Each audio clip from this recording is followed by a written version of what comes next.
Welcome to Death and Aliens, an in-depth look at horror and sci-fi TV from two cousins who vaguely know what they're doing. I'm MK. And I'm Monica. And I'm Courtney.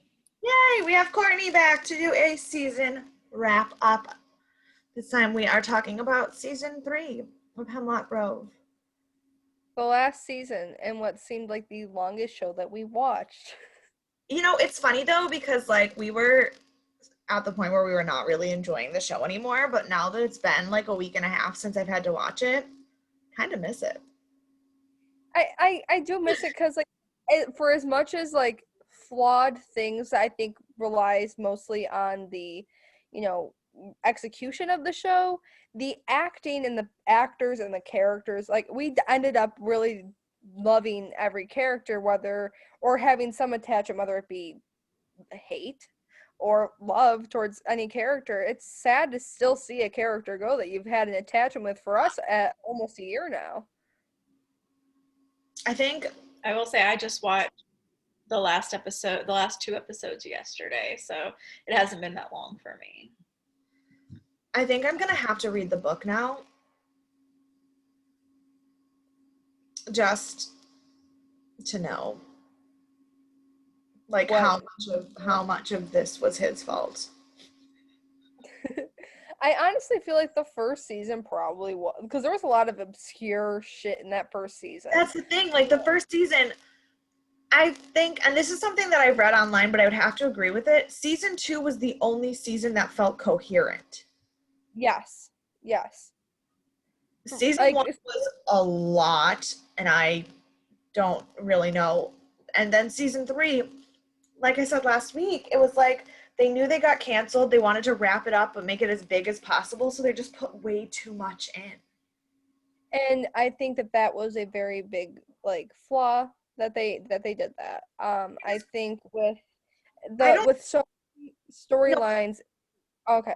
With so many storylines going on in this third season, everything that was established in season 2 fell by the wayside because we were following what felt like Olivia more than the boys, which should have been an important thing. Granted, Olivia's issues were tied to that, but I think it was way too focused on and took away from our actual main characters. It's like the third season was Olivia's season in a way, looking back on it. Which I didn't hate that per se. I think the problem was that I thought that as much as I complained about the season a lot, I think that there were 5 or 6 really compelling stories with not enough time to have 5 or 6 really compelling stories. Like Olivia dying and everything that she's going through to die. Shelley finally gaining her own self-awareness and confidence.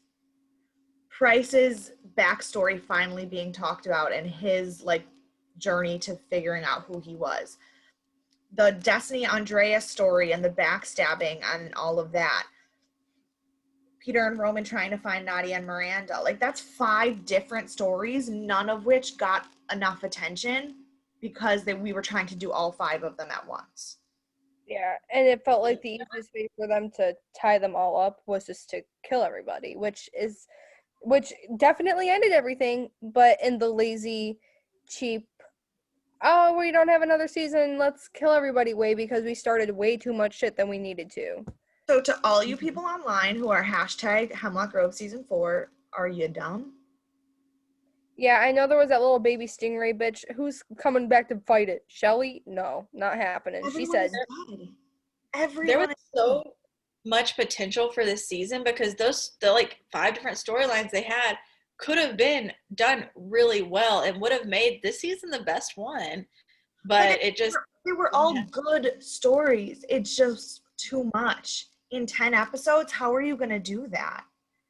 Exactly. It would have been, it got to the point that our main storyline where we left off in season 2 was barely touched this season for 2 episodes. It was the most ignored storyline, but it was the only one. By the end of the season, I no longer cared about it because they just didn't talk about it at all. But it was why we wanted to watch season 3. It's why people came in. You don't do a massive cliffhanger that's you have to see what happens next and then never talk about it. Exactly. And like I said, like there probably could have been different ways instead of like I said before, and like I didn't hate that this was like Olivia's season when we're following her struggles that she's going through. I think that her storyline is interesting because obviously it ties into what happened last season. I just think the amount of time that was focused on Olivia's side of what she was going through versus the boys realizing that and focusing on their side of it, it should have been divided differently instead No, of just and solely. I think it was a miss storytelling wise and also like visual wise to have Olivia's entire struggle be from Olivia's point of view. Exactly. Like we had seen her many, like we talked about this in last week's episode, me and Mary Kate, we talked about it that Olivia had been decaying. We saw it for like maybe the first 3 episodes of her finally realizing what she had. But by the last episode, she was completely decrepit and we didn't see it except for a slight little pass by in a mirror and when she was dead, which I think really sucks because that visual would have looked like you could have shown both points of view. Like when she was in the elevator, you could have shown her when the guy looked over at her and how effed up she looked. There could have been ways of showing it slightly without overdoing it. And but if still, the virus was part of Spivak's whole thing, and like we spent all this time with Roman and Annie running away from the other vampires, like they had that whole vampire cult episode for no reason. Yeah. And we showed like Price and Blinsky spent so much time studying the virus, and Roman and Annie fought these other vampires, and like this virus was like a whole story arc, but we only got to see what it was actually doing to Olivia from Olivia's point of view, which was such a miss. Like I think seeing her as like the episode, my favorite episode of the season, hands down, was the one where we found out Isaac was dead, because the whole flashback, Olivia realizing what happened, the jagged storytelling was amazing. And if we had had that visual image of Olivia through the whole season, I would have been way more compelled by her story. Absolutely. 100%. And I think that, and that's where a lot of the sad like casualties, like the writers were really good. Like there were good episodes. There were some ones that lacked luster because when you found a really good episode and you had to switch a writer, like it obviously there was a difference. Like there wasn't anything that I think that was absolutely 100% terrible would be like, this is like the worst show I've ever seen. Like trust me, I've seen worse. But I think that the incoherency through certain episodes, the rises and the falls of so many episodes, and we had like going back to season 1, we had this issue where I'm like, you have a Netflix show where you don't have to have a mid-season lull. You don't have to do that because people are going to sit and binge. I'm like, and especially I'm like, if I had to watch this show on live television and wait a week from like some of those mid-season lull episodes, I'd be like, I would forget. I would have forgotten and go like, oh shit, Hemlock Grove's on tonight. Gotta watch that. Like, I just think that there were some things that could have been done differently, and like Mary Kate nor Courtney have seen Stranger Things yet, and obviously I've watched it. I worship the damn thing. Their mid-season lulls were still adding to the story to where it still kept you gravitating. And this is something I said, and I think Courtney, you'll agree with me on this because you're a book person. In order to have a climax, there has to be a drop off. Like you can't just keep going and going and going and building because it doesn't feel natural. It's hard to watch. It gives you anxiety. So yeah, there is. What was that? You should have like this is something I'm dealing with in the book I'm writing currently. You have to have like almost a fake out like loss. So it's like everyone's hit and they're like, oh no, the main character's not gonna make it. And that's your midpoint lull, is where you think they've lost all hope, and then you start building back up again. Right. And so I was saying when wasn't really episode done 8 was kind of meh, it made sense. When episode 8 is kind of because 9 and 10 have to be massive, that doesn't bother me. When 2, 3, 4, and 5 are also that's a problem. And it's also where I'm like, in this series where their mid-season lull isn't like how Courtney really described. Like there were some times you thought that the characters were going to lose all hope, like especially when it came to Peter and Roman, especially towards the end. and even in the first season there were points of that, but I don't think enough to justify some of the other parts of those seasons having such lulls in it. I keep saying lull, and it sounds like, like the more times you say a word, the weirder it sounds. But well, it's a Courtney, as our guest who people haven't heard you complain for 10 weeks straight, I would like to ask your opinions on a couple key points of contention for me this season. And first one is the way we kill Speedback. Please discuss.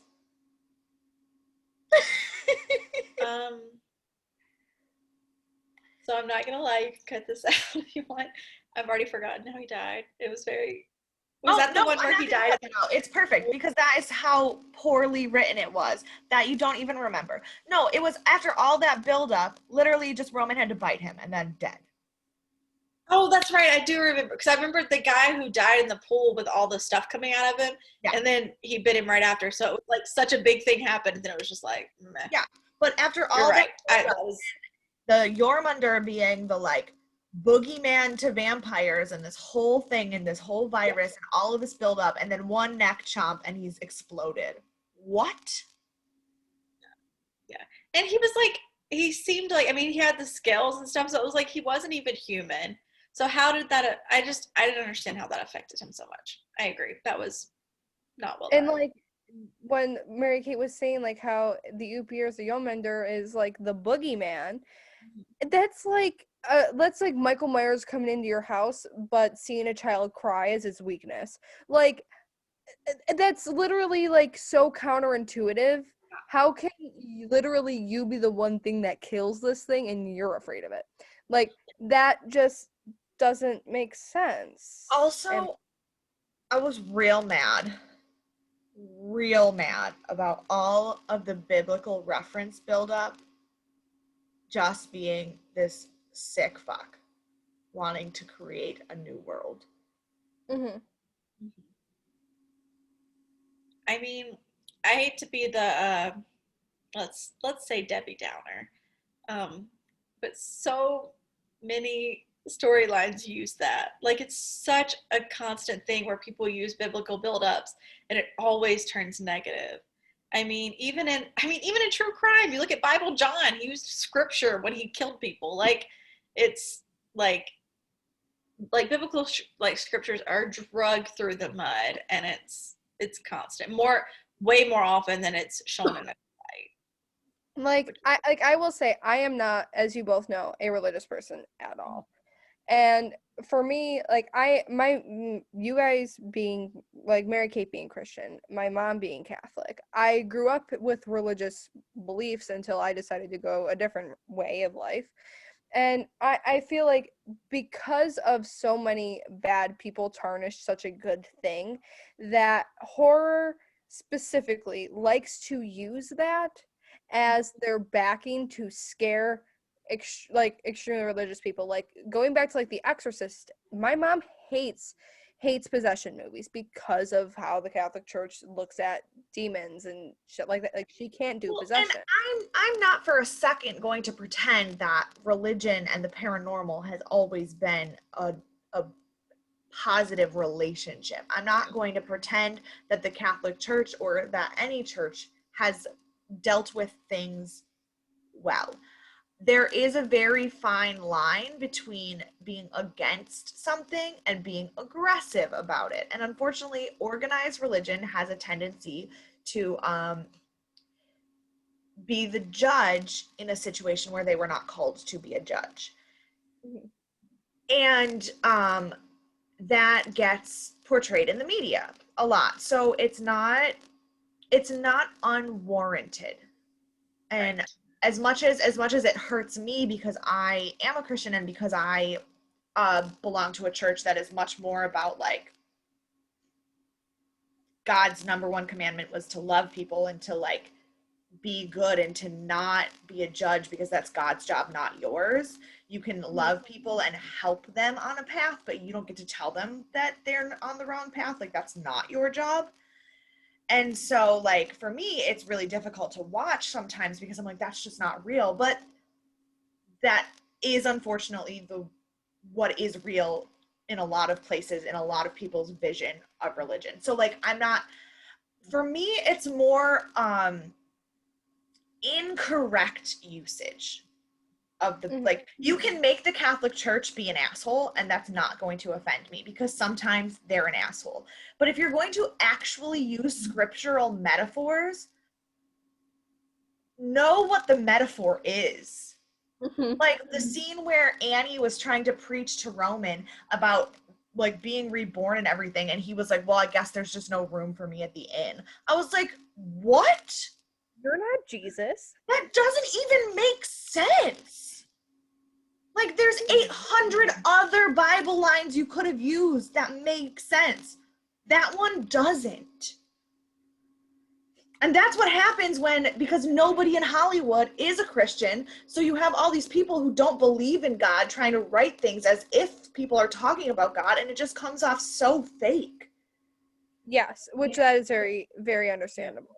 And like, because like with me, like being a witch and falling in the whole like paganism thing, there is never ever one movie I have ever seen that's like paganism, that's fucking dope. But like, and that's just the thing, it's like, because there's like, you look at things that are like basis, what is told as, for how many years have you heard that paganism and being a witch is a bad thing? Bitches were being burned in the 1600s because they fucking, whistled. Well, I mean, because they were women who talked. God. Exactly.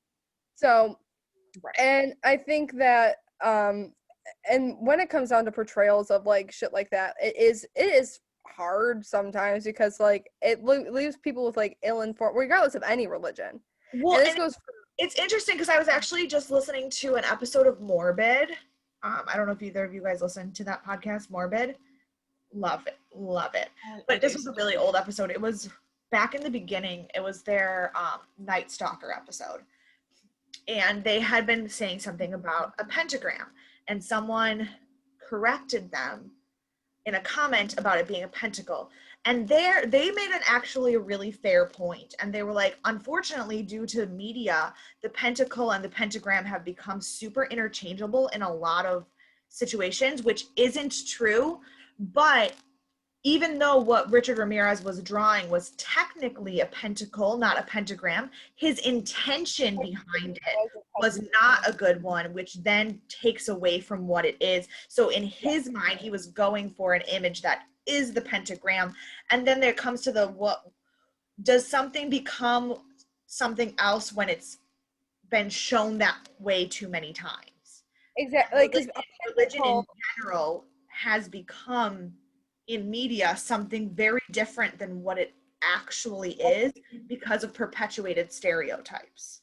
Exactly. And like, because I have a pentacle on I have an altar upstairs for all my practices where I do basically my like devotions when I need to. And the pentacle is when the star is pointed up. The pentagram is when the star is pointed down. Now, the pentagram is also normally depicted with the Baphomet, which there are many different things that I have been told that the Baphomet honestly is not from learning from my point of view, I don't worship the Baphomet. It's just, she is not supposed to be a negative connotation of anything, but the media has turned it as like, she's a devil. Where I'm like, she's basically balance. At least from my understanding, I could be, just from what I have heard. Like I said, I don't study her, so I just know a little bit about her.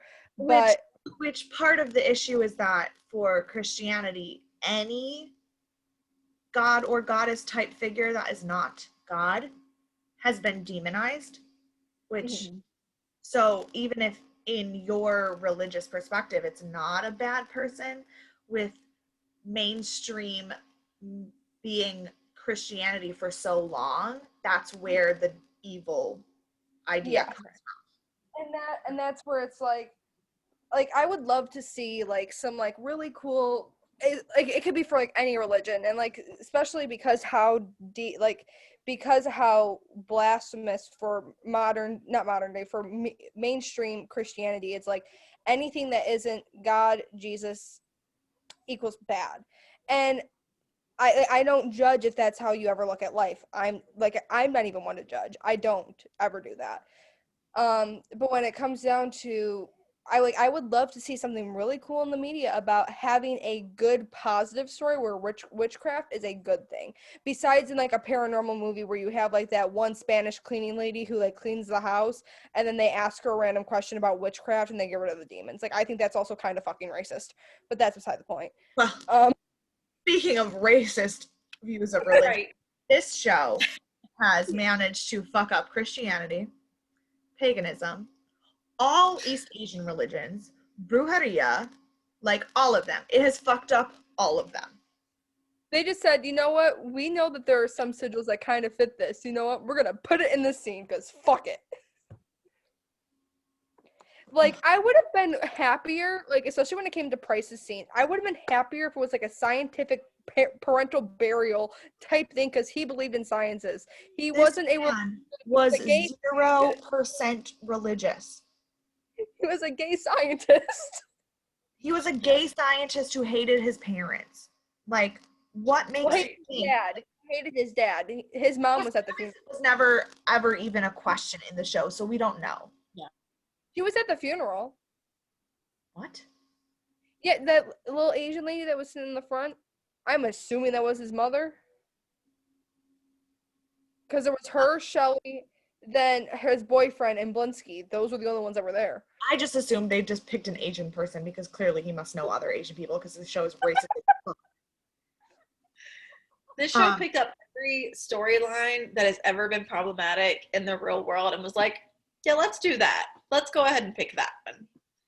We'll have give it to one fucking character. Yeah, let's have one character who has Asian tiger parents, closeted gay, not religious, and then and practices unethical science, and just give all of that to one person and then somehow make him the most likable character on the show, but then also give him the most racist funeral possible.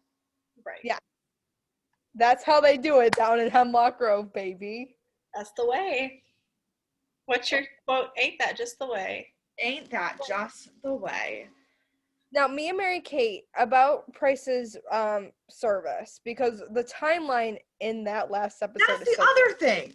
The timeline. They had Price's funeral before Roman got to the hospital. Yeah. And this is where I told Mary Kate to kind of ease my mind, because I was like, either this is what Shelly was envisioning Price's funeral to be like, or she was looking back on it, but then I was like, no, it showed her typing the email. So in my head, I'm going to think this is what she's envisioning Price's funeral to be like, because I don't think that they were going to actually be able to give him one. In my head and heart, right. Which would have been fine, except that they showed Blinsky still crying when Roman got there and like processing it. That's true. Unless it was from Price just getting yeeted. Because that was in the middle of the day too, and Price didn't die in the middle of the day, he died at night. So, also, speaking of things that just don't make sense, Annie's entire character. Why? I cannot imagine why she was there. Like, the more I watched, the less I understood why she was necessary. Like, she just added more to an already two-packed season. Like, right. And also, they had, Magdalena was in the show. They showed what happened when she grew up. They showed her dying. They showed how she was connected to Peter and how Peter and Roman would be connected. And they could have had this amazing thing where they find out that they're long lost cousins or some bullshit. And instead they were like, let's pretend that we didn't close that story and just throw in another character, because we can't have a season where Roman isn't fucking someone. Right. What's the character who took Nadia? What's her name? Miranda. See, I think that they should have just left out Annie and put, instead of those scenes, left Miranda in. I hate Miranda. I don't like her. But that would have made more sense. And then you could have also tied in the Spivak storyline that needed to be talked about. That would have made way more sense than leaving but it. But Miranda had to be with the baby. Fine. It also was dumb because she was dead for the whole season and we didn't even know. Yeah. Which when I found that out, and I wasn't able to fucking revel in the joy of knowing that bitch was dying when he dragged her ass down to that cellar, makes me so angry. I had to wait. I couldn't be happy and know that she's fucking done out of this show then. No. Nay, I say, as Miss Bailey said. See, I didn't even care by that point. Like, no, I no longer, by the time we found out Miranda was dead, I no longer cared about her. Same, and that's what pisses me off even more because I wanted to care that she died and be happy about it, but I couldn't. Literally, Annie's entire purpose in the show was to fuck her half-brother. It was to give Olivia a third option of a body, to be the one to finally cut ties between Peter and Roman, and also because, God forbid, we don't see Bill Skarsgård's ass for one season. That wouldn't make me sad. But literally, like, she was a Deus Ex Machina character. There was no reason for her except for that they didn't have someone to end these other stories, so they just gave us a new character. It was just used as a tool, but easily any other character could have, like, made those things happen. Like, if you take Annie out of the equation, hear this out. You take Annie out of the equation of this whole fucking season.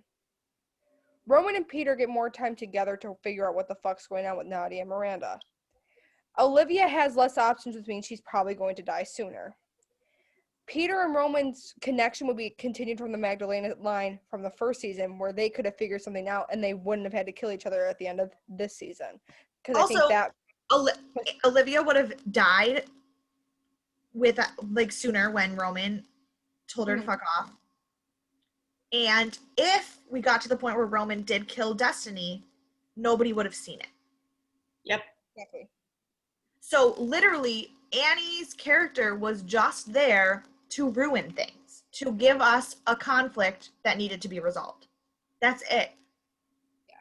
But I think they could have easily made those things happen without her. Because, I mean, when Peter almost died and he came back and saw Destiny could have been like, Roman's the one that killed me. You have to go kill him. Yeah, but why Peter wouldn't have almost died without Destiny? Because Destiny told him first. There are different ways you could have done that. And I don't think that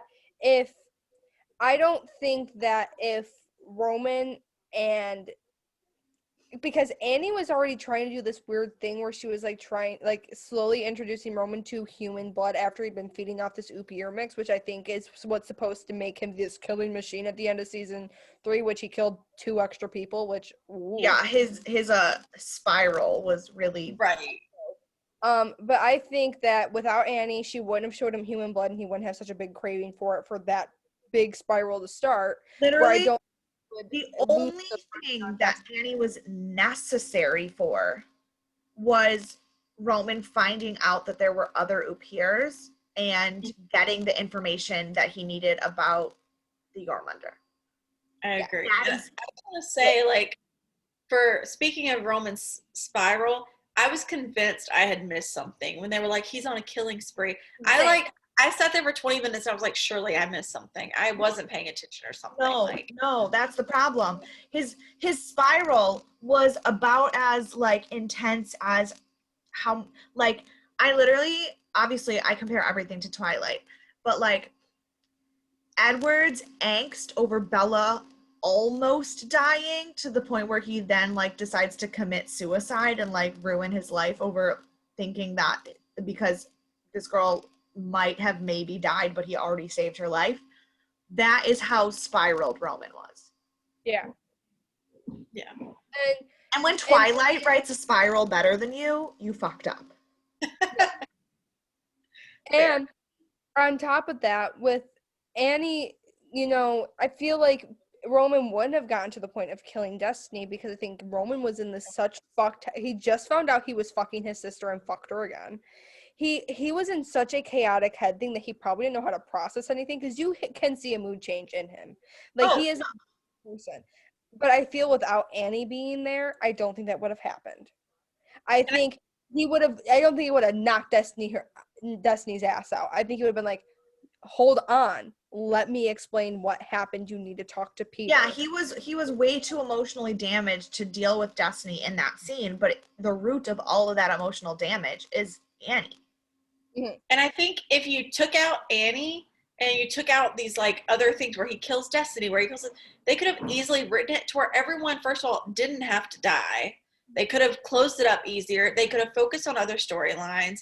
It wouldn't have taken up so much time. That would have solved so many problems. The thing is, I understand that the show was canceled. I understand that Netflix canceled the show. But, and I guess 2013 was before this whole when one thing cancels and another thing picks it up thing. And Eli Roth was the executive producer. He has money. He could have ended the season in a way that it was open-ended enough that when we got a fan reaction and it was a good season, they could have pushed to get a season 4. So instead of thinking about, okay, well, maybe if we just have a better season than season 2, we can get it picked back up, or even do it independently and see fan reaction. Right. But also, didn't they know before they even started the season that they were canceled at the end of 3? That's what I'm saying. They knew they were canceled, and that's right. Why they took the let's kill everybody route, which is just, not only is it lazy, it also doesn't leave an option to get picked back up, which is financially stupid. But even if they didn't want to get picked back up, they could have easily written it better to make it a good last season that people would have. I mean, I guess technically some people remember this show fondly, but I'm not one of those people. I think it could have been done differently. I mean, I like the characters or whatever, but like. Well, and that's my biggest problem is I did like the characters. I do think that they had a lot of potential. The whole what is an Upir, we still don't really understand that. This version of werewolves is very compelling. There is that open-ended question of whether Roman and Peter are related in some way. Like, they had so much raw material and such great actors, and like they were just sitting on a landmine of potential. And I don't know who to blame, because truthfully, most of the writers are not bad writers. Most of the writers are not bad writers. Most of them have gone on to do really great things since then. Like, shout out to David Paul Francis, my guy. My BFF on Instagram. But like, also, my heart goes out to him this week. David Paul Francis, if you're watching this, we are so, so sorry that American Gods got canceled. That is heartbreaking. Oh, I missed that. Yeah, American Gods season 3 was just airing and they got canceled. And like I was talking to my friend Greg, who really, really likes the show, and season 3 got canceled before they, like, season 3 came out before they knew it was canceled. So I don't even know if the show gets a fair ending. Oh, that's so sad. Although I do have to say, I haven't watched American Gods, but I don't think I love Neil Gaiman. Well, but the thing, I mean, that's the thing is, like, obviously Neil Gaiman is a very specific taste, and if you don't like him, then you're not going to enjoy the show. But one of the head writers was David Paul Francis. And like, I've heard nothing but good things about the show. And obviously when I like someone, I want their career to go well. So like him having his show canceled is heartbreaking. And I know so many people like love that show. And so like I think I'm the only person I've ever heard of that said they don't love Neil Gaiman. Everyone else seems to love his stuff. I was gonna say, personally, I'm a big Neil Gaiman fan. Like, I love Stardust. The only one I've read is, what's the one that just came out with David Tennant? Good Omen. Oh, Good Omen. I read Good Omen, and I started the show because I love David Tennant, and I haven't watched the show yet, but David Tennant and Michael Sheen are just. I love them dearly, but I didn't like the book. I listened to it. Well, so the show is David Tennant, Michael Sheen, and John Hamm. Like, how much better can they cast? So I'm gonna try and watch it again because I do love them so much, but I didn't like the book. He wrote one of my favorite Doctor Who episodes. Neil Gaiman wrote the script for one of my favorite Doctor Who episodes. Which one? The Doctor's Wife, the one where the TARDIS becomes a person. I love that episode. Yeah. I just told one of my critique partners today, she's writing a sci-fi dystopian novel, and we said you should go watch sci-fi stuff. I was like, you have to watch Doctor Who. Yeah. That's the one to watch. The Doctor's Wife, the TARDIS episode is Neil Gaiman's episode. So good. It's so good. I might say I like kissing. It's like, or I like biting. It's like kissing, but there's a winner more than I probably should. Yeah, I think the River Song episode was my favorite. I hate River Song. I'm sorry. I hate her. I do not like her as a character at all. I'm devastated. I mean, eventually we'll talk about Doctor Who. That's a lot of episodes to talk about, so I don't know if we're ever going to get there on this podcast, but everybody should go watch it. That's my plug for today. Go watch Doctor Who. Also, don't be a dick and only watch the new series, because the classic series is amazing. I haven't watched the classic yet, but it's because I don't know how. Yeah. Well, just come to my house. I have every single one on DVD. Okay. But the thing is, if you're going to watch classic Doctor Who, here are some things you need to understand. It was made in the 1960s on the lowest budget possible. So please do not go into it expecting more than that. That's the thing is, the writing is great, the stories are amazing, the acting is phenomenal, but if you're expecting it to be 2015 sci-fi in 1963, you're an idiot. And and the 70s episodes are so fucking cheesy, but that's what the 70s were. If you go into it expecting it not to be a product of its time, you won't enjoy it. But if you go into it understanding the situation of when it came out, you will love it. I'm that person. I've gotten really into lately watching terrible, cheesy old movies. Thanks to Alamo Drafthouse. If you're in New York, it's a great place to go. And Austin. It's in Austin too. I watched Cool World. I don't know if y'all have ever seen that with Brad Pitt. It was an early Brad Pitt movie. It's one of the worst movies I've ever seen in my life. But I'm obsessed with watching older stuff that's cheesy. See, I'm that person. I believe that television peaked in the 80s and that nothing good has come out since then, which is not entirely true. I do but my top 3 favorite TV shows I've ever watched are Doctor Who, the original Mission Impossible, and Columbo. That. No, people will be like, what's the last TV show you binged? And I'll be like, I don't know if you have ever heard of it. It came out in 1962 and lasted 4 seasons that were only 6 episodes each. Would you like to watch it? Yeah. Which is why Monica's talking about all these shows and she's like, I watch this Netflix show and I'll watch this Netflix show. And I'm like, sorry, it came out after 1985. I've never heard of it. I watch everything 10 years after it came out. Yeah. So I watch everything 40 years after it came out. So Stranger Things, that's on my list for 2050. Good to know. I'll be like, you're all the way back in the 80s all over again. I'll probably watch it before 2050. You can find me before that. I'll watch it. But it's not like I mean, we were discussing this earlier, but I'm a completionist. If I start listening to a podcast, I have to listen to it all the way through. If I start watching a show, I have to watch it all the way through. I can't just stop. I currently have not been watching any TV except for a few shows that I'm up to date on because I'm behind on my YouTube watch later list, which at this point has 10,000 videos on it, and I'm still in 2019. And I'm currently listening to podcasts from 2008. I think I'm on 2019 with my podcast, but I'm the same way. I'm a completionist, and I have to watch it or listen to it in order. There's this one podcast that I listen to called The Daily Zeitgeist. That is a daily news podcast.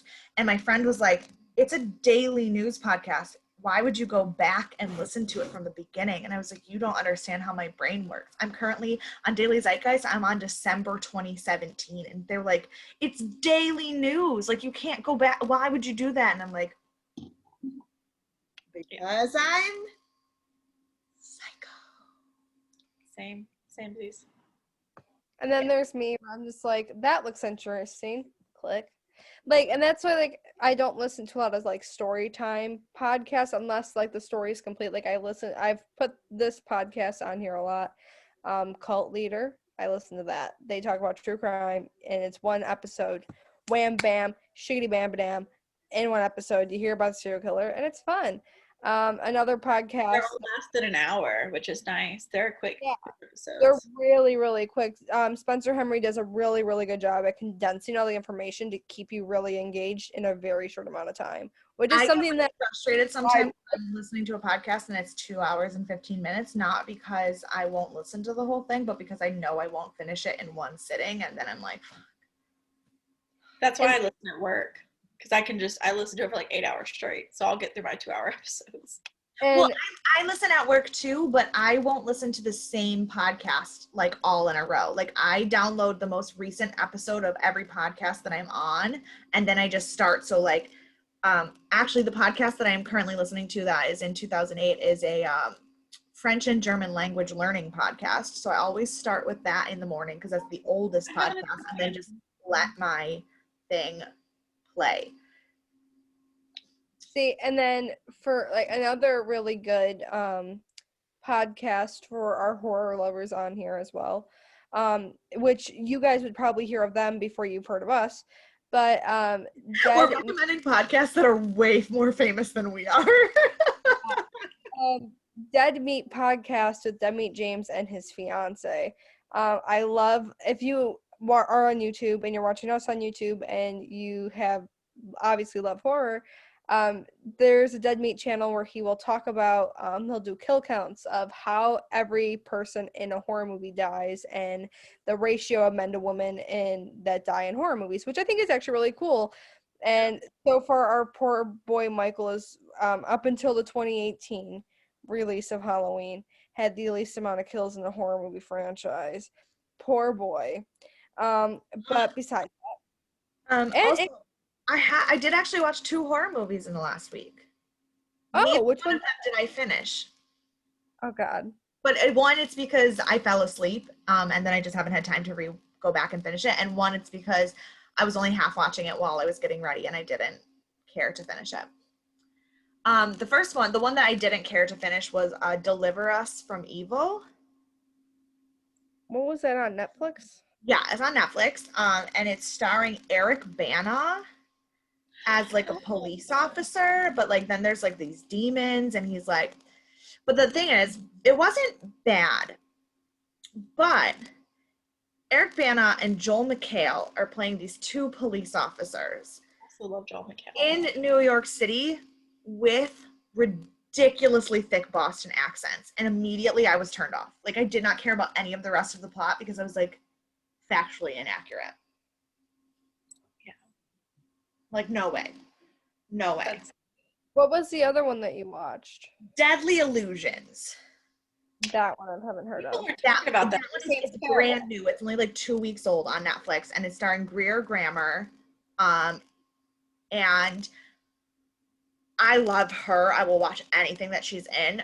But I have to say, probably the slowest beginning of a movie I've ever watched. Like, it took an hour before I could understand anything going on. Yeah. A lot of people that they did not like that movie. They said nothing happened. Yeah, like, the thing is, the ending and like the what happens, because I know the ending of the movie even though I didn't finish it. The ending could have been interesting, but it just was very, very slow, and I was very confused. Like, and that's one thing, because me and my stepbrother, we got into this conversation about horror movies. So when the director who made Hereditary made Hereditary and they made Midsommar.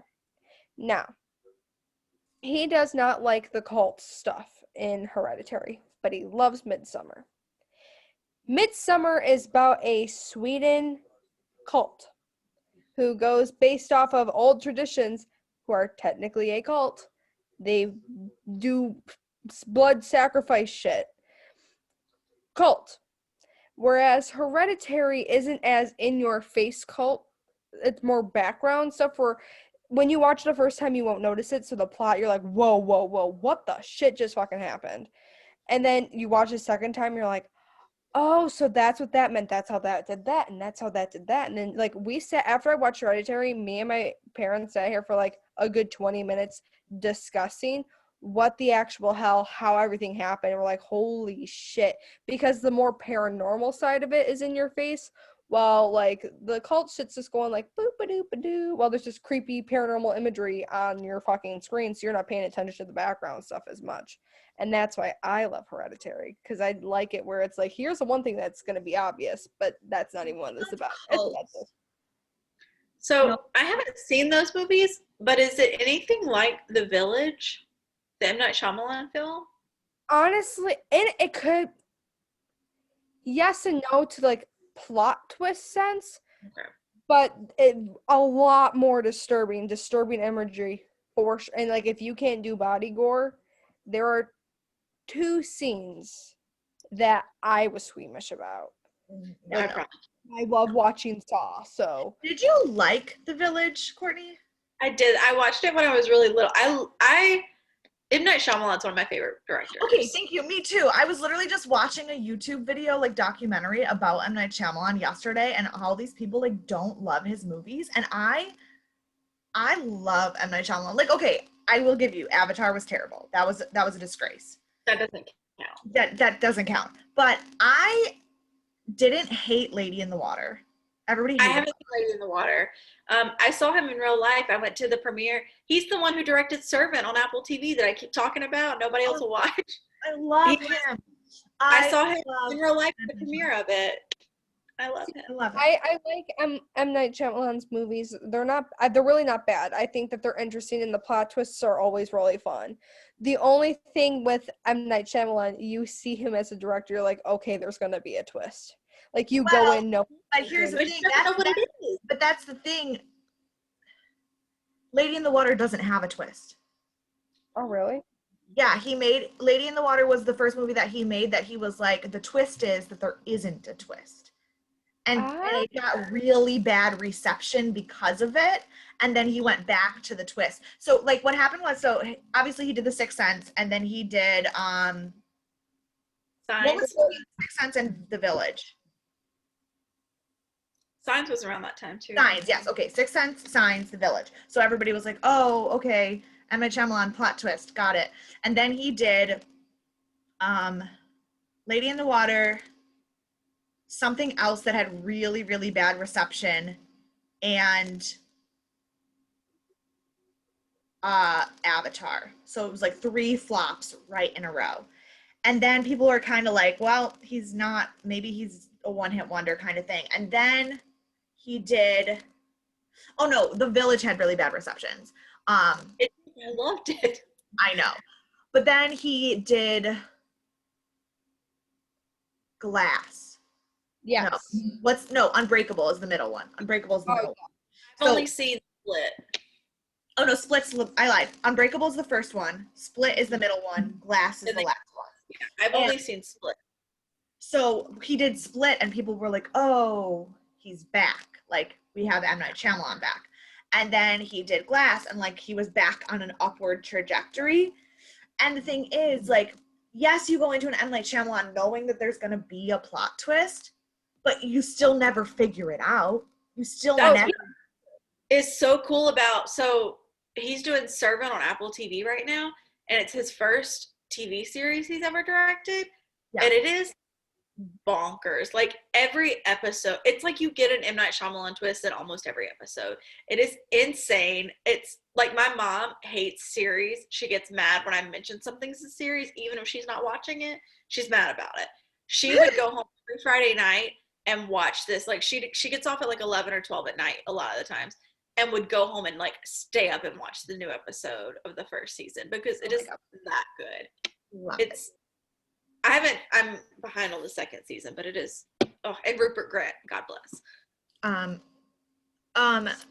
Eventually, I think we should get back to Hemlock Grove, unfortunately. I was thinking. Did want to say one thing, though, about cults. One movie that I have not watched yet that I really, really want to watch, and I was just watching a YouTube video about it. Again, I just watch YouTube videos about everything. is Us. I haven't watched that yet. I haven't either. But I was watching a video about how Us and Get Out are connected. Yeah, I haven't seen that either. You haven't watched Get Out? Get Out was so good. So good. Well, I thought it was scary, but then it's not. It's a psychological thriller. It is, right? yeah. Get Out is 100% psychological. It's not scary. It was a very long time before I learned that, so I could probably watch it. And when you guys watch Us, like literally, we will watch Us together. I really really liked Us. Us kind of because Get Out had definitely more horror than Get Out. And yeah, like there was more gore in Us. Yeah. But it's still psychological. My problem is that when I watched Get Out, I had no idea what was coming. So I was genuinely shocked. Now it's been so long since Us came out that I already know the twist. Oh, see, I don't know. I'm like the world's master at not learning plot twists. I don't know how The Sopranos ended. Because when like we will watch that movie together. And like we can do it for the podcast. Like you can come up during the summertime, and when we take a break, we will watch Us together, and we will talk about it on the podcast because psychological horrors are some of my favorite genre. Because yes, ghosts are scary. Yes, hearing about a slasher villain is scary. Splatter movies are scary. But when you have to sit and think and go, "What the fuck?" Like that's the shit that just freaks me out. I literally never ever watched horror movies growing up. I did not like scary things. I watched a couple as a kid on accident, like being forced to at like birthday parties and stuff. Like I was not a scary, like I've always liked sci-fi. I've always loved sci-fi. I've always watched like Doctor Who, Star Trek, Battlestar Galactica. Like my parents are big sci-fi nerds, so I've always been into sci-fi, which is where the aliens part of Death and Aliens come from because I'm a fucking nerd. But like I've never been a horror person. The first horror movie that I ever watched that I enjoyed was Cabin in the Woods. I haven't seen that yet. And then I watched Cabin in the Woods, and within the same year watching Cabin in the Woods, I also watched The Orphan. That's a good ass right? I watched Orphan, and then I watched Shutter Island, and those were like the three movies that were like, I haven't watched that either. I was like, oh wait, no, I do like this. I just don't like jump scares. I like trying to figure it out. I like the crime elements. I like the paranormal elements. I just can't do the anxiety of jump scares because I genuinely because I have anxiety, I get panic attacks and I can't breathe. And it's not that I'm afraid. It's just that I have a physical reaction to it that makes watching it uncomfortable. Yeah. My first horror movie that I remember liking was Hide and Seek.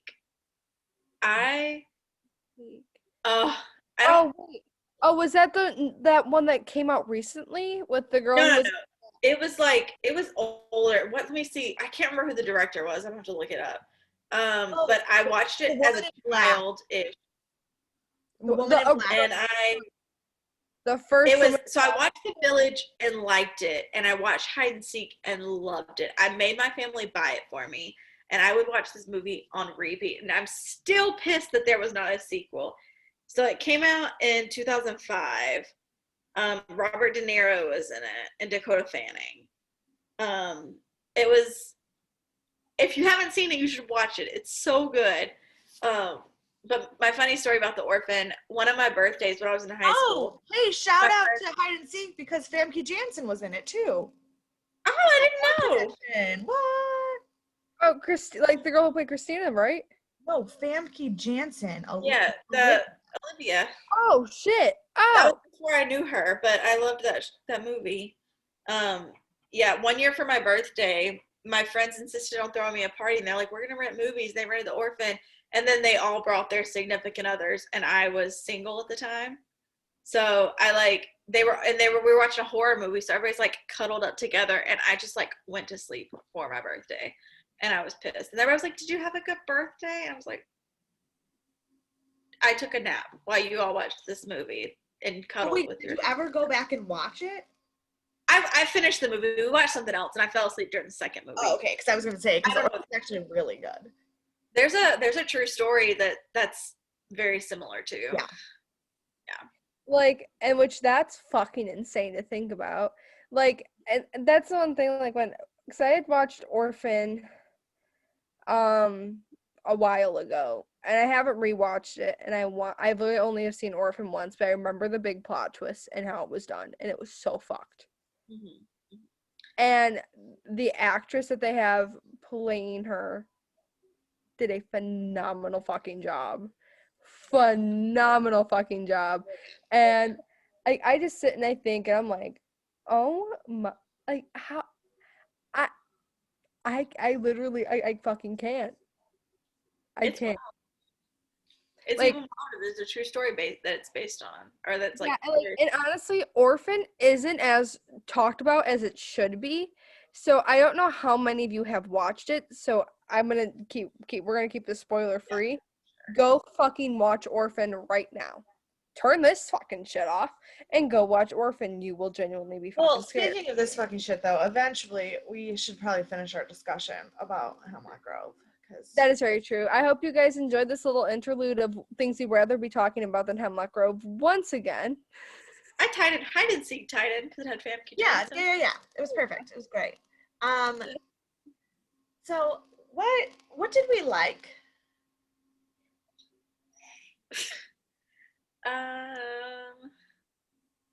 I like that I started to like that Price became one of my favorite characters at the end. I like that. So I loved Joel De La Fuente. I liked the chemistry between Peter and Roman.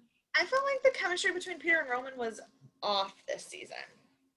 It was, but overall that was one of the things I liked about this show.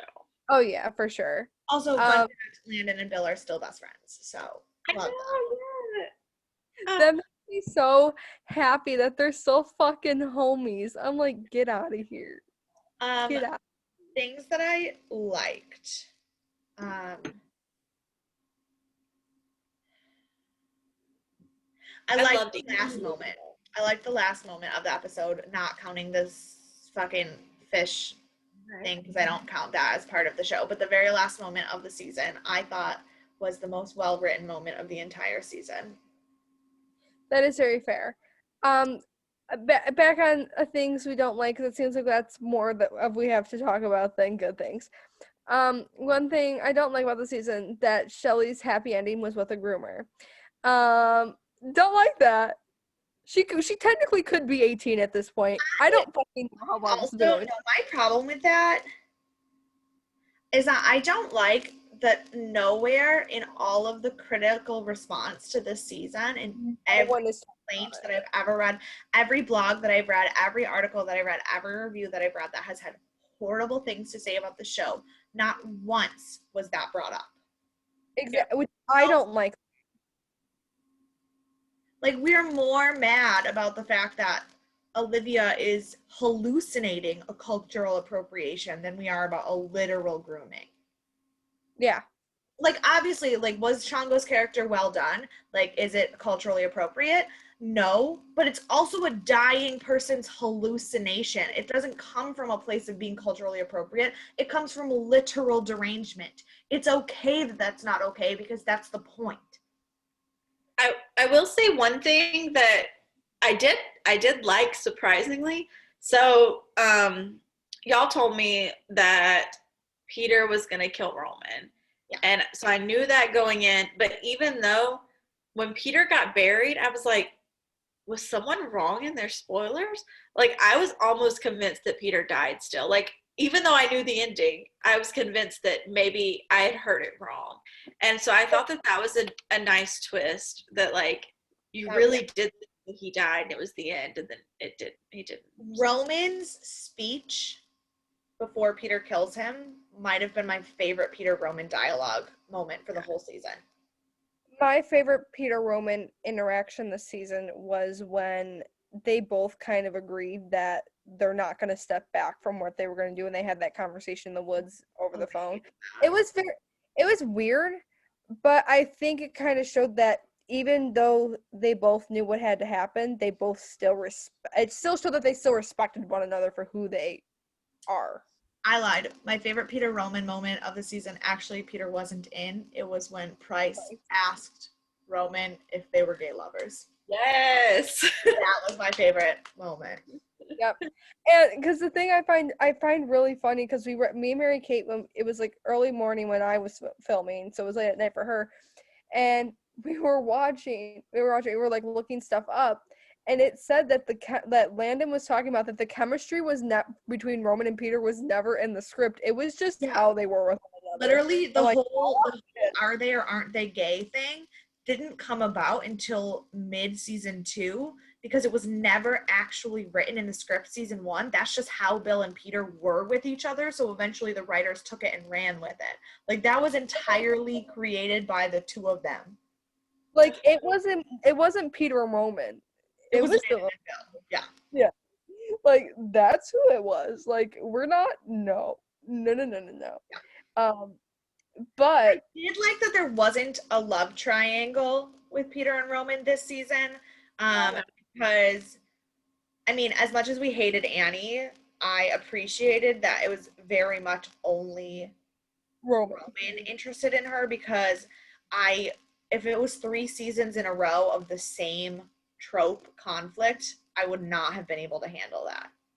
Also, I think if they tried to do that with Peter, with everything he was dealing with this season, that would have been the dumbest fucking decision the writers would have made on top of creating this season. So I was going to say, they already gave him too much shit to deal with. Why not throw a chick in there? Like, and also Peter transforms into Vargulf without fully knowing that Roman, like hearing Roman say that he is Nadia's father. Like, I think he had an inclination, but never said it. He not once did Roman ever, because me and Mary Kate had talked about it. Like, he's going also, fuck both of them. Fuck both Peter and Roman. Mostly the writers who put us in this position, but fuck the fact that they spent an entire 2 seasons worried about this baby girl and how important she was and how much they loved her, and like Peter thinking he's stepdad of the year because Nadia's baby's really alive, and Roman coming to terms with the fact that he can be a father, and blah, blah, blah. And then they just both go off and decide, let's kill each other, and that's more important than this infant child that we've spent 2 years trying to protect. Yeah. They don't know where she is. Roman literally has no idea where she is, and Peter just trusts Annie for no fucking reason. Which I would have much rather not had Annie, not had this other Oupir scene, just had the two of them on the hunt for Spivak this whole time looking for Nadia. And I think that would have been really compelling, and having them work together and with their chemistry, I think it would have worked well. And it also, I'm still mad about the fact that apparently the police in Erie, Pennsylvania are incompetent. Yeah. Because they called Isaac to say, you called this phone number. And then they called Roman to say, you texted this phone number. A week later, what other leads were you investigating in that whole week? You had a phone and There's called like 10 people in that town. Like, you don't have anything going on. Also, fuck how incompetent I guess geography is in the show, because Erie, Pennsylvania is a 20-minute walk from Niagara Falls. In case anyone who is wondering, from two Niagara Fallsians who know that is not fucking true. It takes us 2.5 hours to go get Krispy Kreme by car, so fuck off. If it was a 20-minute walk, I'd be fat as shit. Now I'd be healthy as shit, but I would still have Krispy Kreme. I know. That'd be fucking.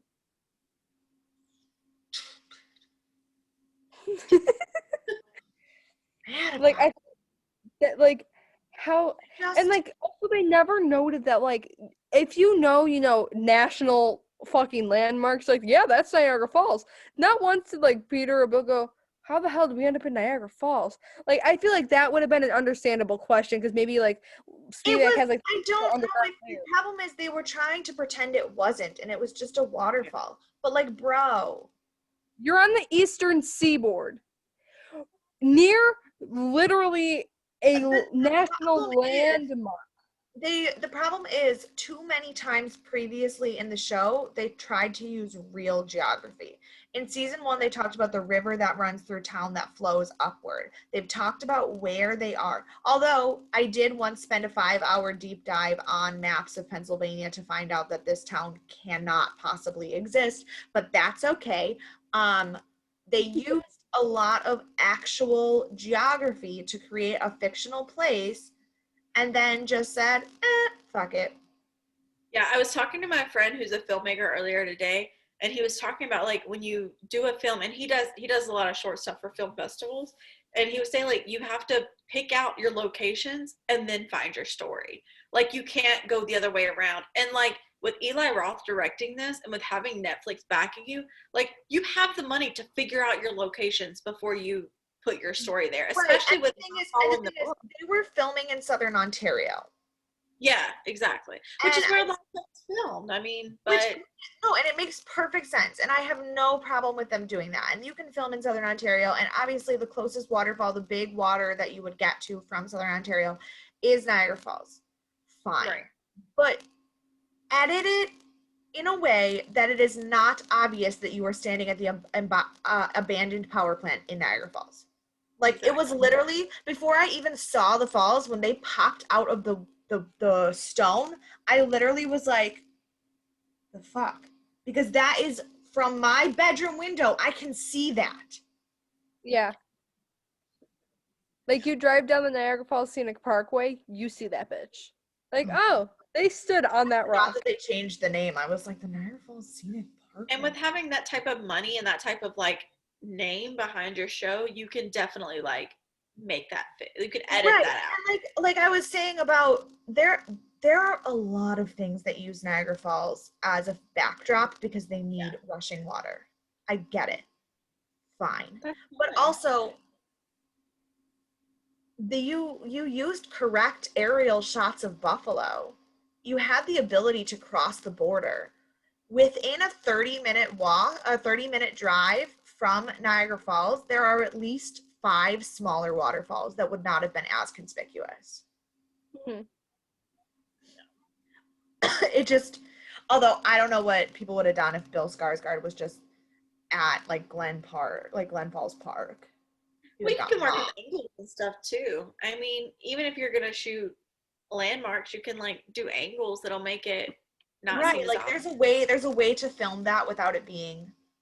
Like they literally it's like they planted that camera for them to look up and be like, that's Niagara Falls. Like I thought that was gonna be the next word to come out of fucking Peter's mouth, but no, it wasn't.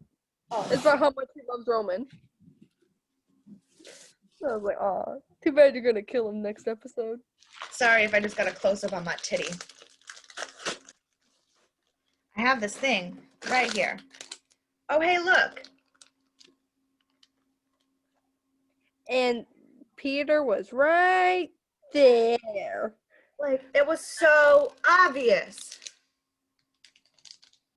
What is that? Where'd you get that? It's a Niagara Falls magnet. Yeah, I got magnets of Niagara Falls for my teachers here in Thailand to like as goodbye presents. That's so sweet. But yeah.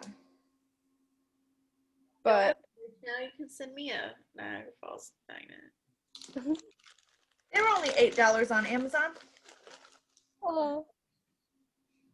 But yeah, no, it was like dumb.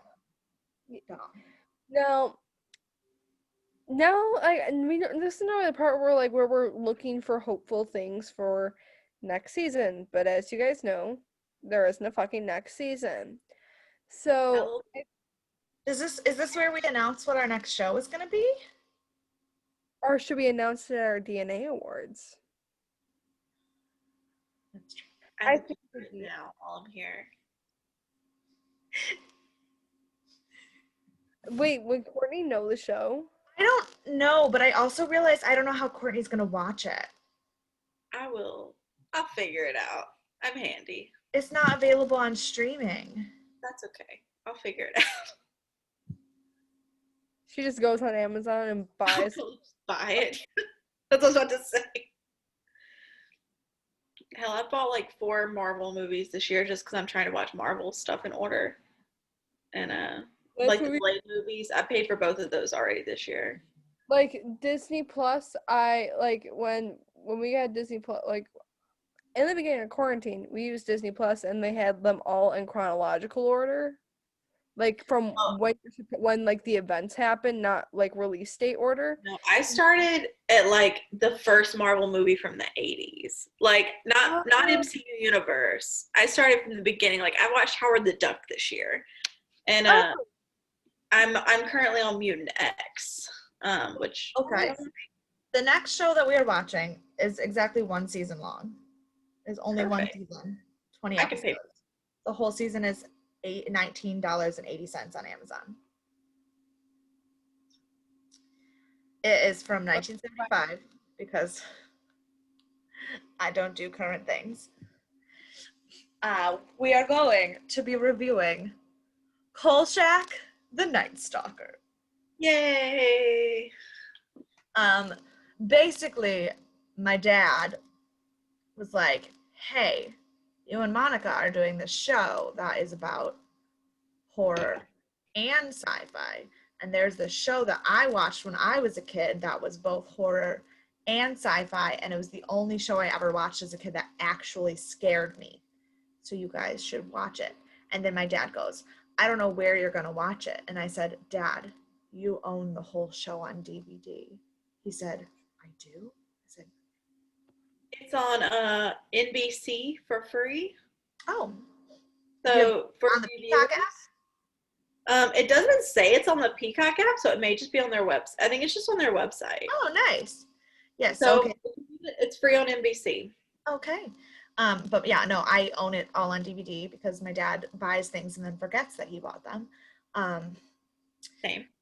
But yeah, so we are going to be watching that. It is basically, if you've never heard of it, it is kind of like the precursor to X-Files. It's one of the shows that X-Files used as an inspiration.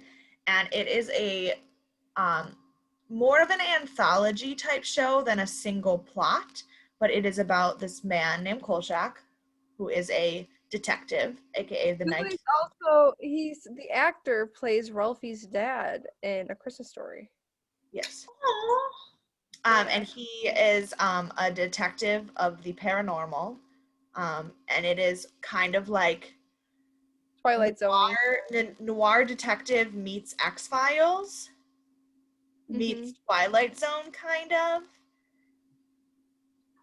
Which honestly, like, I do like old TV shows and movies, and especially when it comes to like old horror sci-fi stuff, because like when you watch it, like our fathers were scared by it. We'll probably go like, wow, this is some of the cheesiest shit, but eat it up. Like we'll be like, yes, put more Gouda on that. Also, like, you have to think about it. In 1975 when the show came out, my dad was 8, which means your dad was like what, 5 or 6? Yeah. So like, yeah, if they were watching it when they were 8 and 5, yes, they would. I'm sure it would be much scarier than a 29 and 20-year-old watching it, but still. We're gonna love it. I feel like this show is just gonna be, whether it's like you guys are gonna be like, oh, like we wanted something like actually scary. I feel like this is gonna be something like a feel good horror, you know, like yeah. This is kind of a palate cleanser after Hemlock Grove before we get into anything else that's gonna take us a long time, because, like I said, 1 season, 20 episodes. Just gonna do it at the summer, something fun before we start to dive into whatever comes next, because I'm so excited. We've had ideas of what we want to do next come fall and winter, but I don't know if we're going that route. We have some ideas. I still really want to get Mary Kate to watch American Horror Story. Even if it's just, the thing is, for me, it's less about what I want to watch and more about trying to find things that will work. That's fair. Because also, like if the podcast is death and aliens, and so we don't want to only do horror, we want to also make sure that we're touching sci-fi, and it's like we have to make sure that we do the correct balance of when we're doing sci-fi shows and when we're doing horror shows. And like if we do like 4 horror in a row, nobody on the sci-fi side is going to get interested, and so it's less about what the best show for us personally is and what is the best, most appropriate show for the theme of the podcast. That's very fair. Alien recommendation, but I can wait until we're all fair. listen, give recommendations. Anybody on Instagram, on YouTube, Twitter, whatever, Twitter, just like give us recommendations. We're down to hear what people want us to watch. For yeah. sure. Because there's plenty of alien shows out there. So. Oh, for sure. Like, that's the thing. There is no shortage of shows we could potentially review. That is, the thing is, it's like, there's the fun of, like, Hemlock Grove was really fun. Not that the show was good, but it was really fun to review because neither of us had seen any of it before. Whereas, like, when we get to American Horror Story and Stranger Things, Monica knows everything about them. When we get to things like Twin Peaks and Fringe and Doctor Who, you're never going to stump me ever on anything. So, like, I want to find what's the balance between who is the one leading the conversation, who is surprised by things. Like, I want to make sure that it is enjoyable for everyone. Yes. And especially like coming off because we have favorite shows within these genres, we are going to hold biases against certain things. Like Mary Kay will probably go like, no, this episode of Stranger Things fucking suck. I'm like, no, you're fucking wrong. Like I would be like, no, you're wrong. You just think you're wrong. Like because you have like a strong bias to it. And I'm right. And I'm like, if we ever get to Fringe, there's gonna be times, because there are some weird episodes in Fringe, I'm not even gonna lie. There's gonna be times that Monica and Courtney are gonna be like, why are we watching this show? And I'll be like, stop. This show was amazing and I love it and everything they did was perfect. I've had it on my list since you told me about it years ago and I haven't watched it yet. Well, that's the problem, is that it got taken off Netflix. Oh, I didn't even notice. I haven't looked for it yet. I just wrote it down. It was on Netflix for a really long time. That's how I watched it, but then it got taken off Netflix. That's the other thing, is we want to do shows that are streamable. Be able for people to watch it with us. Because, like, yes, eventually I would like to talk about Doctor Who, but most people do not have the access to 1960s Doctor Who that I do. Like, so I'm just for the record, Fringe is on Amazon Prime for free. Oh, for free? Okay, perfect. But like but then the other thing is, like, we want to do things that are streamable, but also, like, as of yesterday, there's 15 streaming sites? Like, I can't keep track. Yeah. And we need to make some revenue before we're buying every streaming site known to man so we can watch anything we ever wanted to. Granted, we already have most of them. Yeah, I Cody has HBO Max and I use that. Netflix, Prime. I have Netflix, I have Prime, I have Hulu, I have Disney Plus. I have all of those plus CBS. Oh, I also have CBS because my Amazon package is the one that includes CBS. Oh, yeah. I don't. Yes, but I do have HBO. Apple TV is getting up there. I also have my dad has the Acorn package on his Amazon, which is all the British and Australian like detective shows. Discovery Plus. Y'all should hook that up. It's got the ID shows on it and the cooking shows. Yeah, and I want to get it because Ghost Adventurers did their investigations as well. Monica, you gotta listen to And That's Why We Drink. If you haven't yet, they love Zach Bagans. Dude, I've listened to one episode. You gotta keep up. It's awesome. That's the only podcast I'm a Patreon member to, is And That's Why We Drink. That's the other thing, is eventually we'd like to like maybe do a Patreon, but since we are have less than 500 downloads of our podcast and we're on episode 38 or 39, it doesn't seem really feasible. Yeah, I would Patreon to you as well, but you aren't there, so I can't Patreon to if you're not there. Yeah, but other than That's Why, like people who like wanna like give us money to do what we right. to do. The other thing is we have to figure out what like the rewards would be, because I don't want to be that person who's like, if you give us $10 a month, we'll shout you out on the podcast. Like, that's dumb. You deserve more than your name on the podcast. I hate that. That's one thing. So another shout out, I listen to Wine and Crime, but I always skip the last 15 minutes because they do Patreon shout outs and I am so annoyed by it. Yeah, like so well, and it's just like if I'm paying money for something, I would like to get something out of it. And I would never want someone to pay me money and not get something out of it. So like, like maybe if we did like $1 level and your $1 a month got a shout out on the podcast, fine. But if we did like a $10 level, I would want it to be more than just us saying your name. So it's a matter of figuring out what is I know. I'll tell you off air. I know how to do Patreon. Oh, okay.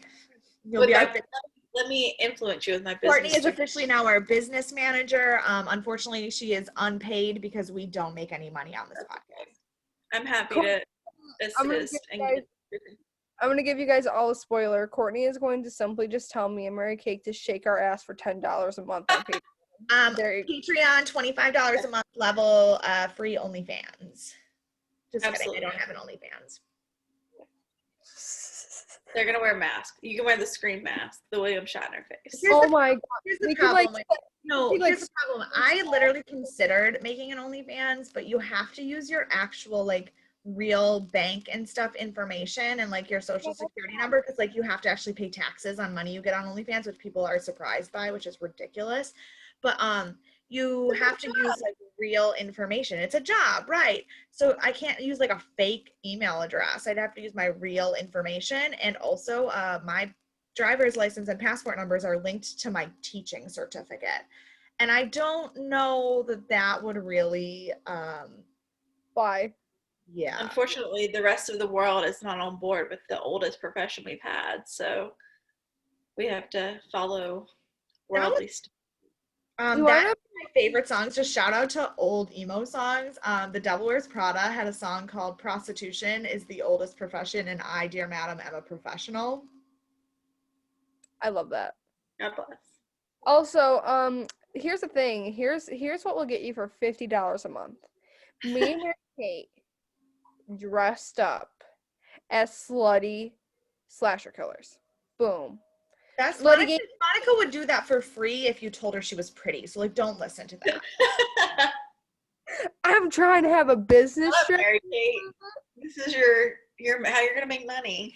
I was talking to one of my friends about sugar daddies, and I told him that I never like take up any of the creepy men who message me about being my sugar daddy on Instagram. And he said, I don't know what that says about you more. Either you have a really, really strong sense of morals or a really, really bad sense of business acumen. And I was like, I dead ass could have sent pictures of my feet, 500 bones. And I didn't. My face didn't need to be on. He's like, I just want to see your toes. Look, dude. And you want to know why I didn't? I was dating a billy goat. That's why I fucking didn't. And that's just fucking blasphemy, okay? I'd be $500 richer. Not a lot. Like, yeah, make that money. Yeah, he'd be like, okay, babe, I don't really enjoy looking at your feet, but if someone else does, fucking go for it. I was like, okay. Find you a man who supports you. Yeah. Fuck. Thanks, sure. Thank you for coming this woman empowerment PSA that we just had. Also, maybe eventually we will find a sci-fi show that does have female empowerment, because Hemlock Grove did not. No.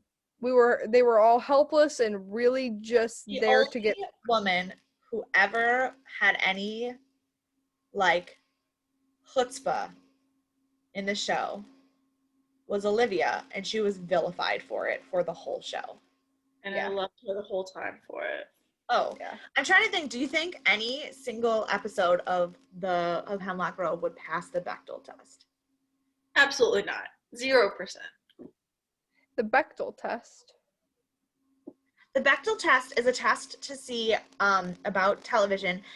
Literally, this is the way to pass the Bechdel test. It's the easiest thing in the world. Is there ever, at any moment during your show, a scene with two female characters speaking to each other about something that is not a man? That's also not just for TV. They use it in real life, too. No, they use it in real life in movies and everything. It's literally, that is how you pass the Bechdel test. Is there ever any moment where two women are talking to each other and it's not about a man? I don't think Hemlock Grove would pass at all. No. No. Because I'm trying to think of scenes where there's actually two women talking to each other. I was just about to say that. The only thing I can think of is scenes that would have happened in would have been. Like, okay, in season one, there's the twins and Christina, but they're always talking about boys. Jenny and Shelley in season 1 would pass the Bechdel test, and that is it. That is the only. Olivia and Shelley would pass the Bechdel test in certain scenes. In certain scenes. But like Letha was never talking to another woman except for her mom. And it was always about her. Annie and Olivia were talking about Dimitri the whole time. Sorry, I'm really blanking on times when women talk. Oh, Destiny and her friends were always talking about Andreas. Destiny and Miranda were only ever talking about the boys. Literally, scenes with Olivia and Shelley and scenes with Shelley and Jenny. That's it. But Shelley and Jenny talked about Roman, didn't they? No, they talked about Shelley being beautiful with her earrings, and they talked about like her being her own person. Literally, right. Jenny and Shelley are like the only instance of passing the Bechdel test. That's right. Because even in scenes with Olivia and Shelley, very rarely were they talking about things that were not involving Roman. Yeah. Agreed. Whew. Well, there you have it. The end of a era. I feel like a lot of us will be happy with that. We made it. But we will always have a sentimental. Yeah, I was telling Monica, as much as I didn't love Hemlock Grove, because it was the start of this podcast, which has always been a dream of mine, it's kind of always going to have like a soft spot in my heart. Yeah. And also because Johan Price is a homie, aka Joel De La Fuente is a homie of us now. Like, we're cool. Like, we're when quarantine and like COVID's over, we're going to get brunch, bro. We're having mimosas on me. Fun fact. One of my friends was asking, like my friend that I was talking to about American Gods, he was asking if he should even bother watching season 3 since it got canceled, not knowing that there was going to be a season 4. And I literally commented and I was like, so I've become acquaintances with one of the head writers through my podcast. I'm like pretending I'm friends with Paul David Francis. Look, I'm legitimately friends with Paul David Francis. Or no, wait, David Paul. Paul David? David That's Paul. Not David Paul. Yes, David Paul, yes. I am friends with David Paul on Instagram. And I wonder what he goes by. Does he go by David Paul or does he like go by Dave or something? We're not that close. Well, find out. Find out if we can call him Dave. But we're besties on there, and he shows up on my Facebook all the time. But I haven't added him on Facebook. Maybe he shows up on your Facebook? It says you should like suggested friends. He's always my first suggested friend. Do you have mutual friends with him or something? No, I have no mutual friends with him. Because you guys follow each other on Instagram and Instagram. Oh, okay. They're all my people. Yeah. Yeah, so Courtney's friends with David Paul Francis, and we're friends with Joel De La Fuente. We literally have like the two good things out of Hemlock Grove coming along with us on the rest of this ride. Truth. Which I love that. Like, I sit here and think, I'm like, is Joel De La Fuente currently listening to this podcast right now? Because part of me honestly think he is. So if you are stuck around this long. He recommended it. I mean, no. Do it. And me and Mary Kate talked about this. Like, either he's blindly leading these people into the shit show, or he loves the shit show. Like, he's such a dope person. I think he's such a genuine human being, and I love his dogs. I know. Can we just become a Joel De La Fuente fan page now? Like, we only just talk about Joel De La Fuente? I'm down. Let's do it. Also, his wife makes beautiful jewelry. Oh, for sure. For sure. I would love to have, like, a piece of her jewelry. I love his social media. Everyone should follow Joel De La Fuente. Like, he is just so much, like, first of all, he's, like, a hardcore activist, which is beautiful. But, like, also he's just, like, so cool. Yeah, like, he just feels like such a down-to-earth person that, like, he will try to look for the good in anything but give you noble advice on, like, when you need it, you know? And, like, he supports all of his co-stars from every show that he's ever been on. He, like, we found out that Landon was in a new movie because of Joel. Yeah. Like, he was like, yo, go check out my home dog, bro. Like, go look at his new movie. He's my fucking boy. Like, and then he was posted, which was really weird. The video that we had posted about the shooting scene. Asian awareness. Yes. We posted about that. We also when we posted the the episode with the Godfrey Institute where the guy came in and like shot up the meeting, that literally the day that we had posted that episode was 6 years since they had filmed that scene. And he posted all these pictures of him in the cast. Like, there was a video of Bill Skarsgård and him just like messing around and just like seeing them, like, these are genuinely like, they are like friends. They're goofing around, they're being dumbasses together, and I love that. I love it. Also, my favorite thing was that after the first time he talked to us on the Instagram, I said that I hope he doesn't listen to the podcast because it is unfortunate the number of times I've asked him to do inappropriate things in bed to me. Then the same day I logged onto Twitter and someone tweeted and was like, I would like Joel De La Fuente to punch me in the face. And he retweeted it and was like, this is disturbing. And I was like, oh dear God, I've said so much worse than that. Very true. We're all just little Sims for Joel De La Fuente over here. He's just an excellent human being. He really is.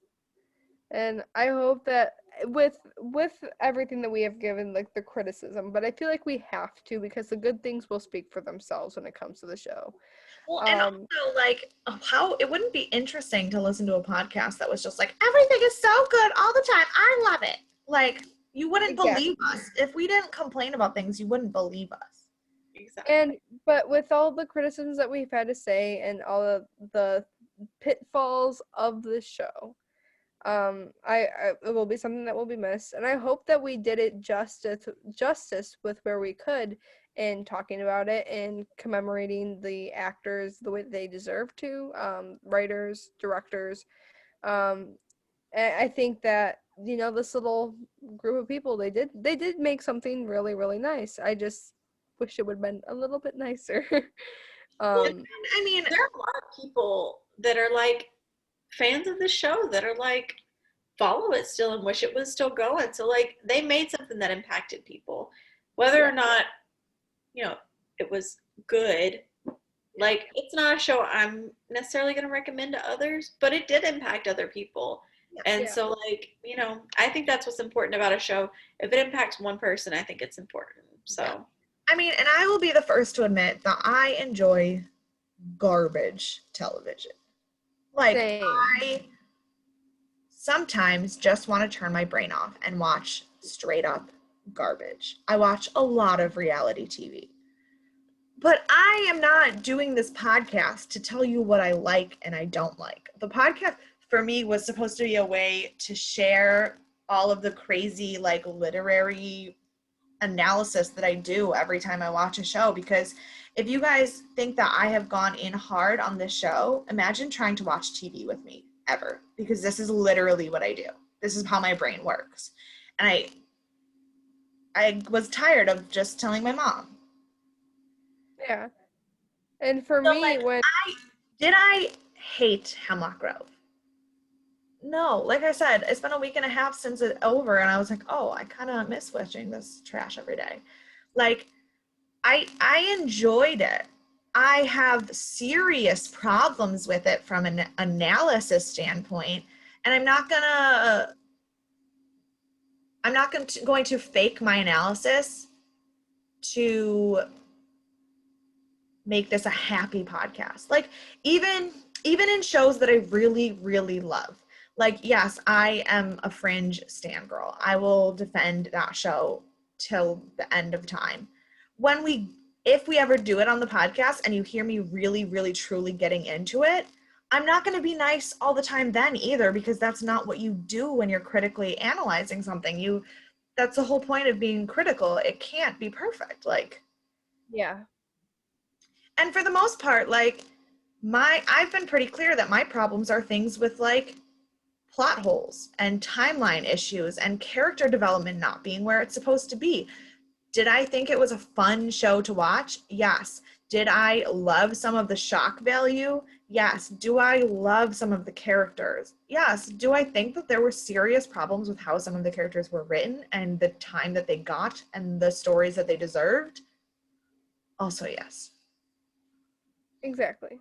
And that was very well worded. Thanks. I feel like I was talking for a really long time. But with where Mary Kate ended up, I think that kind of pretty much describes where I think all three of us are with this show.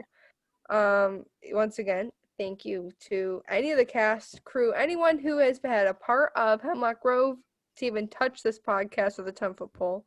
To anyone who has listened, especially for almost a whole year now with this show, and with us just what seems like bashing it every damn week. Yeah. We appreciate you. Very much. And like we hope that like if there's something that you take away from this is that, you can find, some treasure in the trash. Like there will be good that will shine Also, through. I hope what you take away from this is that when people criticize things you love, it doesn't mean they don't like it. Yeah. And because that's I think something that's really important. It's okay to love something and also find problems with it. Like, and here's the thing, you're talking to two girls who love Twilight, but also know it's one of the worst movies to ever fucking exist. Okay? We will be the first ones to call out our bullshit about Twilight. My favorite band for the last 15 years is a German rock band. And I asked the lead singer to marry me, knowing full well that he's probably gay. That's my taste level. Like that's where I'm at in life. So I mean, he did say yes to marry me, so like, I won. But I won. Yeah,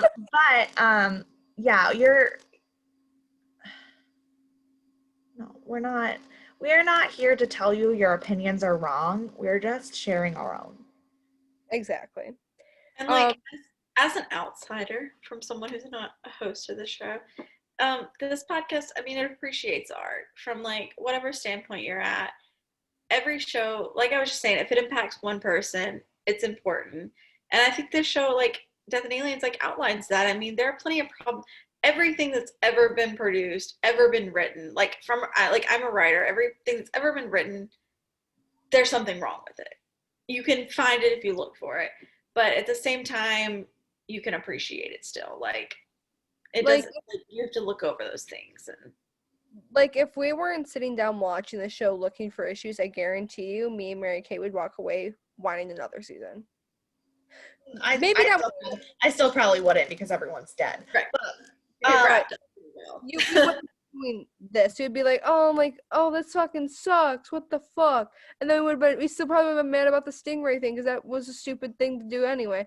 But like, we would have, I felt like we would have looked at it a lot differently because we're not noticing the timeline differences, the issues that are involved in it because we're not analyzing a show. We're just watching a show to watch. No, I'm still analyzing it because I don't know how to turn my brain off. But I mean, my current favorite show that is on television right now is MacGyver. This is so last year before COVID, they had filmed some episodes. And then there was a whole scandal and the director got fired and there was all kinds of nonsense and they like had a totally new showrunner and everything. And this season is really good so far. But this season randomly like took some of the old already filmed episodes and put them into like, they're not in order. It's like a new episode, an old episode, a new episode. So like this one character, her haircut changed drastically randomly in the middle of the season because it was an old episode and then a new episode. And I was like,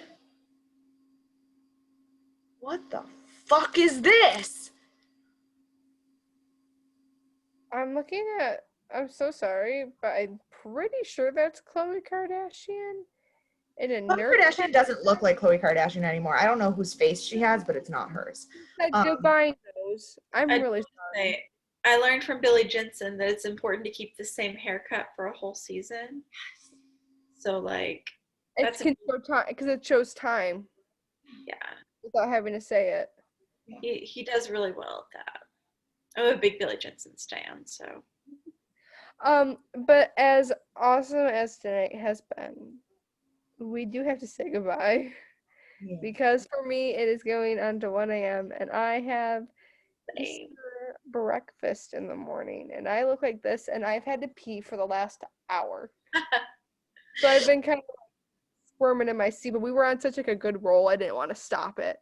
So. Well, next week we will be doing our first ever DNA awards. We will be giving out some of the best of and worst of awards for Hemlock Grove, kind of giving our final wrap up of the show.